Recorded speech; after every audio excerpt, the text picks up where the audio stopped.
ఈరోజు బైబిల్ స్టడీలో అరణ్య అనుభవము అనే ఈ అంశం గురించి మనం ధ్యానిస్తాం. దేవుని ప్రజలైనటువంటి ఇజ్రాయేలీలు 40 సంవత్సరాలు వారు అరణ్యంలో ప్రయాణం చేస్తూ వచ్చారు.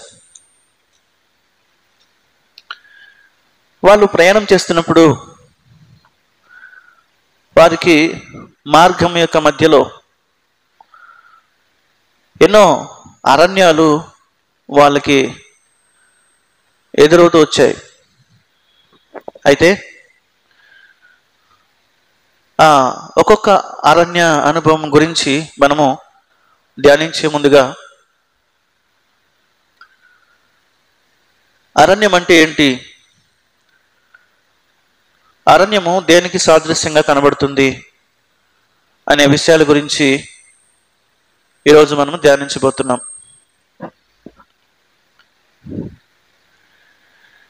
అపోస్తల కార్యములు 7వ అధ్యాయము 36వ వచనాన్ని మనము చదువుదాం. Acts of Apostles chapter 7 and verse 36. అపోస్తల కార్యం 7వ అధ్యాయము 36వ వచనాన్ని మనము ధ్యానించుకుంటాం.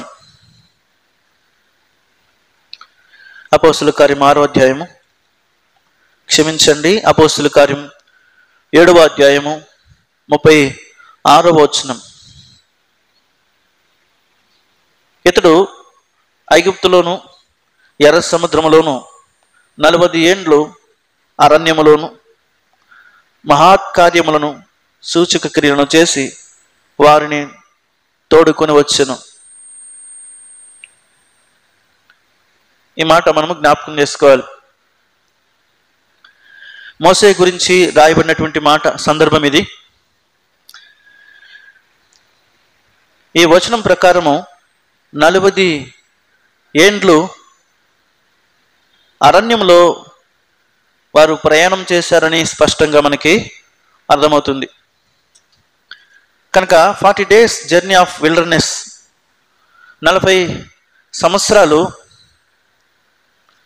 దేవుని ప్రజలైన ఇజ్రాయేలీలు అరణ్య మార్గం గుండా దేవుడు వాళ్ళని నడిపిస్తూ వచ్చాడు. దేవుడు ఎందుకు అరణ్య మార్గాన్ని ఎంచుకున్నాడు అని మనము ప్రశ్నిస్తే, నిర్గమకాండం 13వ అధ్యాయం 18వ వచనంలో వారు ఆ అరణ్య మార్గం నుండి బయటికి వచ్చిన తర్వాత యుద్ధ సన్నద్ధులై వారు బయటికి వచ్చారు అని రాయబడింది. కనుక దేవుని యొక్క ఉద్దేశము, దేవుని ప్రణాళికలు ఎంతో గొప్పవి. మన తలంపులు, మన మార్గముల కంటే దేవుని మార్గాలు ఎంతో ఉన్నతమైనవి అని మనం చెప్పొచ్చు. దేవుడు చుట్టూ దారియగు మార్గాన్ని ఎంచుకున్నాడు. ఎందుకు అలాగ చేశాడు? దేవునికి అసాధ్యమైనది ఏది లేదు కదా. ఆయన తలుచుకుంటే తక్కువ రోజుల్లోనే వాళ్ళని తీసుకురావచ్చు కదా బయటికి అని మనం అడిగితే, మన తలంపుల కంటే, మన మార్గముల కంటే ఆయన తలంపులు, ఆయన మార్గములు ఉన్నతమైనవి అనేది మనకు అర్థం కావాలి. అందుకే దేవుడు ఆ మార్గాన్ని ఎంచుకున్నాడు అంటే తప్పు కాదేమో. అయితే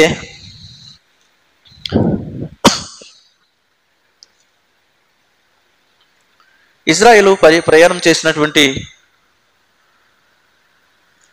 ఆ అరణ్య మార్గాన్ని అరణ్య యాత్ర లేదా అరణ్య అనుభవము అని మనం టైటిల్ పెట్టుకోవచ్చు. అరణ్య అనుభవము. ఈరోజు బైబిల్ స్టడీకి ఉన్నటువంటి పేరు ఈరోజు కొరకే పెట్టుకున్నటువంటి పేరు ఏంటంటే అరణ్య అనుభవము లేదా అరణ్య యాత్ర.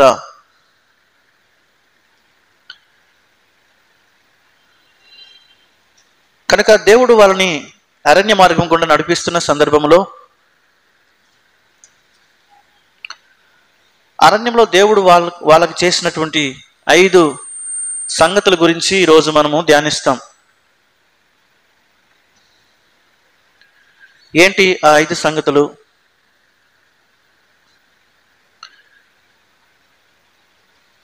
దేవుడు ఆ అరణ్యాన్ని ఎలా మార్చుకున్నాడు?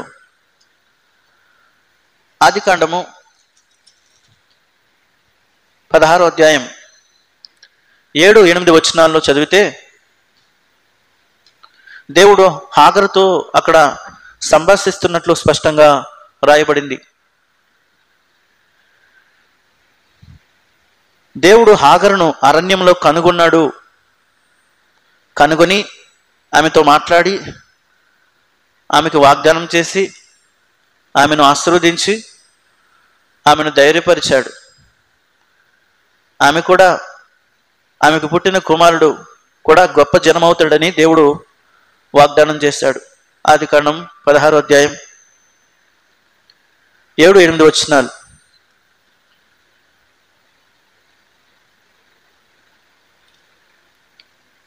Genesis chapter 16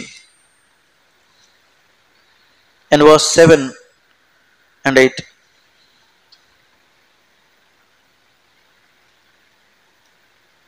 యెహోవా దూత అరణ్యంలో నీటి బొగ్గు యొద్ద అనగా సూరు మార్గంలో బొగ్గు యొద్ద ఆమెను కనుగొని, సారాయి దాసి అయిన హాగరు, ఎక్కడి నుండి వచ్చితివి,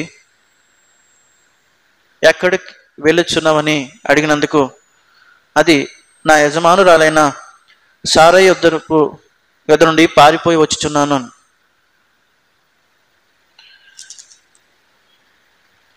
కనుక దేవుడు పారిపోతున్నటువంటి హాగరును కనుగొని ఆమెతో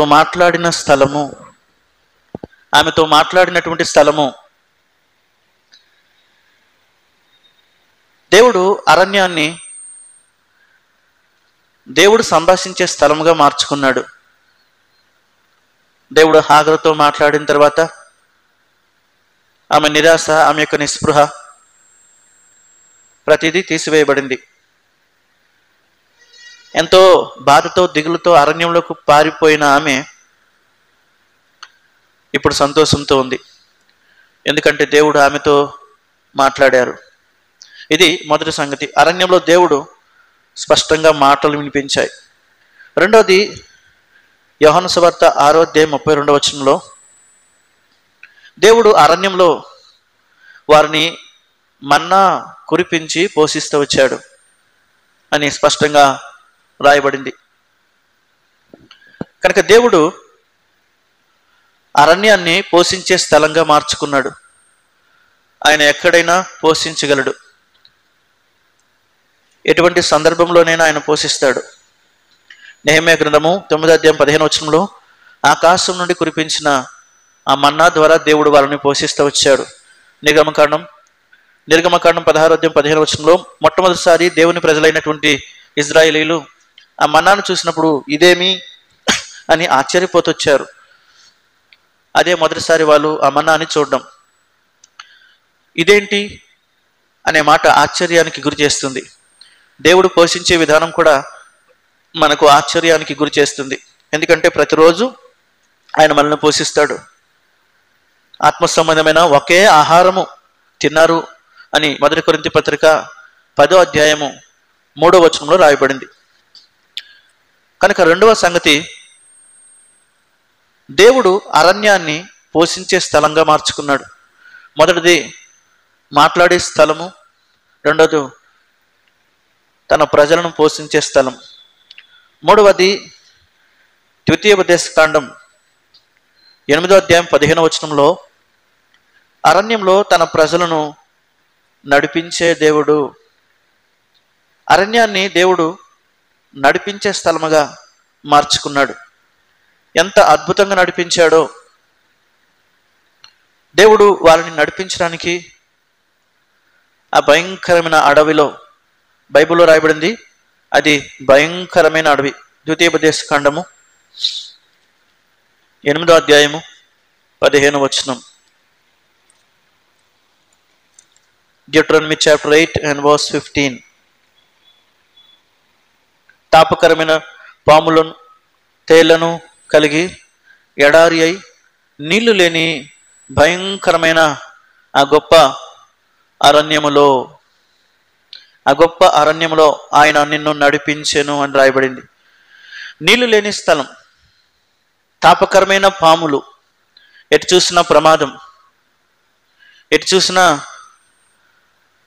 పలకరించే వాళ్ళు లేరు, నీళ్లు దొరకని స్థలం, ప్రమాదకరమైన స్థలం, ఏ మనసులు ఉండని స్థలం, అదే అరణ్యం.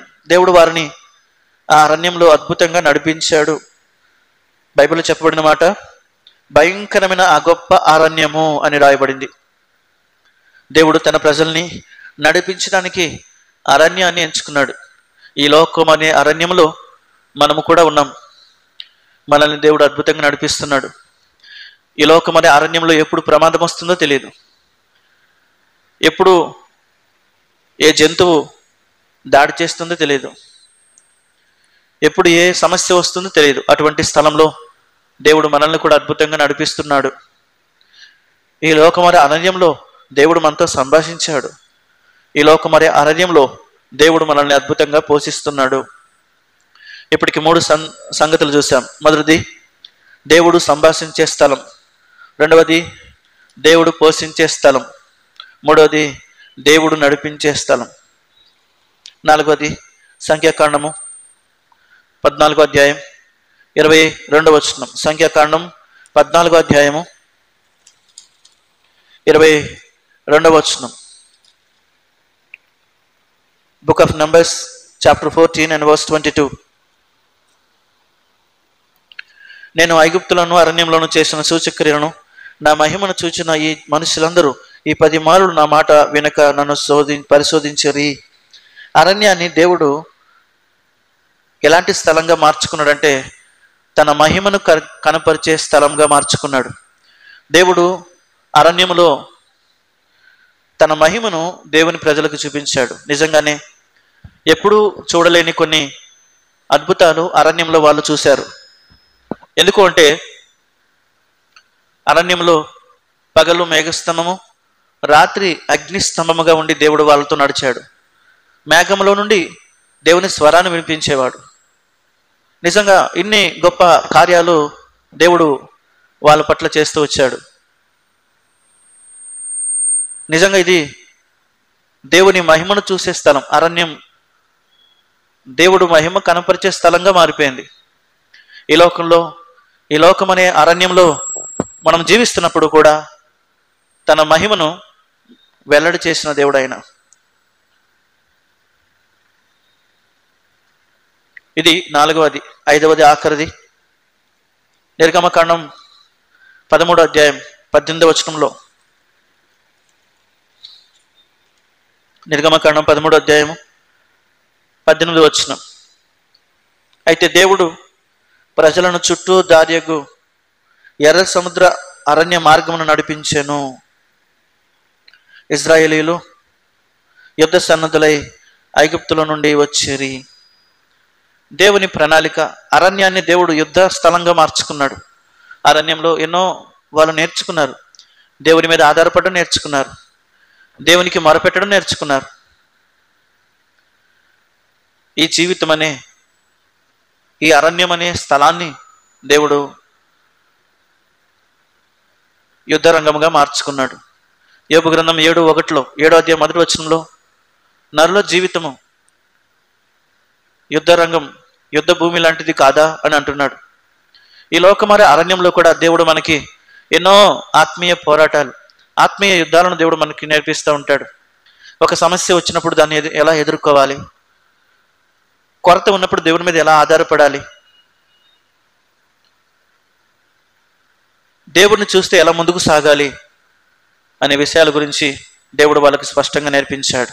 అందుకే కేవలం ఇటుకలు చేయడం తప్ప వారికి ఏమీ రాదు. అలాంటి తన ప్రజల్ని దేవుడు ఎలా మార్చుకున్నాడంటే ఐగుప్తు నుండి పూర్తిగా బయటకు వచ్చినప్పుడు యుద్ధ సన్నద్ధులై వారు బయటకు వచ్చారని రాయబడింది. కనుక ప్రియమైన సహోదరుడా, సహోదరి, దేవుడు ఈ కష్టంలో, ఈ బాధలో, ఈ అనారోగ్యంలో దేవుడు ఏదో ఒక పాఠాన్ని మనకి నేర్పిస్తూ ఉంటాడు. కనుక ఇజ్రాయేల్ ప్రజల్ని 40 సంవత్సరాలు దేవుడు అరణ్యంలో నడిపించడానికి గల కారణం, అరణ్యంలో దేవుడు వాళ్ళతో సంభాషించాడు. రెండవది, అరణ్యంలో దేవుడు వాళ్ళను పోషించాడు. మూడవది, అరణ్యంలో వాళ్ళని అద్భుతంగా నడిపించాడు. నాలుగవది, అరణ్యంలో దేవుని మహిమను చూశారు. ఐదవది, ఆ అరణ్యంలో యుద్ధం నేర్చుకున్నారు. ఇలాగా ఈ అరణ్య అనుభవము మనకు అనేక విషయాలను జ్ఞాపకం చేస్తుంది. యేసుక్రీస్తు వారు కూడా ఈ భూమి మీద ఉన్నప్పుడు ఆయన అరణ్యానికి ఏకాంతముగా వెళ్ళిపోయాడు. అరణ్య ప్రాంతానికి ఏకాంతముగా వెళ్ళి ప్రార్థన చేసేవాడు. అరణ్యంలో యేసుక్రీస్తు వారు ప్రార్థన చేశాడని రాయబడింది. ఇలాగా ఎన్నో విషయాలు మనం నేర్చుకోవచ్చు. కనుక ప్రియుడా, నీవు ఈ అరణ్య అనుభవంలో ఉన్నావని గుర్తుందా? కనుక మనము యాత్రికులము. ఈ అరణ్య యాత్రలో మనము ముందుకు సాగిపోతున్నాం. ఎటువంటి పరిస్థితి వచ్చినా దాన్ని అడ్డుకుంటూ విశ్వాసంతో ముందుకు కొనసాగాలి. విశ్వాసమునకు కర్తయు దానిని కొనసాగించేవాడైనా యేసు వైపు చూస్తూ మనం ప్రయాణం చేసేవారుగా ఉండాలి. ఈ అరణ్య అనుభవము మనకు అనేక విషయాల గురించి మాట్లాడుతుంది. ఈ అరణ్య అనుభవము, ఈ లోకము శాశ్వతం కాదు, కానీ ఈ లోకంలో ఉన్నంతకాలం దేవునితో నడుస్తూ ప్రభువుకి ఇష్టంగా బ్రతకాలి. అదే దేవుడు మన నుండి కోరుకుంటున్నటువంటి విషయం. ఇజ్రాయేల్ ప్రజలు 40 సంవత్సరాలు నడిచారు. కానీ మన జర్నీ, మన ప్రయాణం దేవునితో ఎంతవరకు అంటే నీ గొంతులో ఊపురున్నంత వరకు. ఈ విషయాలను మనం గమనించాలి. ఈ అరణ్యము ద్వారా ఈరోజు కొన్ని విషయాలు మనం నేర్చుకున్నాం. దేవుడు ఈ మాటలను దీవించి ఆస్వాదించునుగాక. ప్రార్థన చేసుకుందాం. ప్రేమగల మా తండ్రి, యేసుక్రీస్తు వారి శ్రేష్టమైన ఘనమైన నామములో ప్రార్థిస్తూ ఉన్నాం.